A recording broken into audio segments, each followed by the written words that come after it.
சுப்ஹான் அல்லாஹ். கொடுக்கிற கையில்தான் அல்லாவின் பரக்கத் இருக்கிறது. சதகாவிற்காக அல்லாவுக்காக கொடுக்கப்படும் செல்வம் ஒருபோதும் குறையாது. நாம் நினைப்போம், கொடுத்தா என் கையில் என்ன மிச்சம்னு. ஆனால் அல்லாஹ் சொல்கிறான், நீ எனக்காக கொடு, நான் உனக்கு அதைவிட அதிகமாக கொடுப்பேன். கருமத்தனம் பரக்கத்தை குறைக்கும், ஆனால் அல்லாவுக்காக கொடுப்பது பரக்கத்தை பெருக்கும். மலக்குகள் தினமும் துவா செய்கிறார்கள், யா அல்லாஹ், கொடுக்கிற இந்த அடிமைக்கு இன்னும் கொடு. சகோதர சகோதரிகளே, நாம் எவ்வளவு நாள் இந்த உலகத்தில் இருப்போம் என்று யாருக்கும் தெரியாது.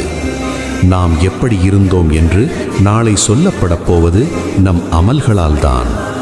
இந்த மாதம் ரமதான் மாதம். இந்த மாதத்தில் கொடுக்கும் அத்தனை சதகாக்களும் உங்களுக்கு அதைவிட அல்லாஹ் அதிகமாக திருப்பிக் கொடுப்பான்.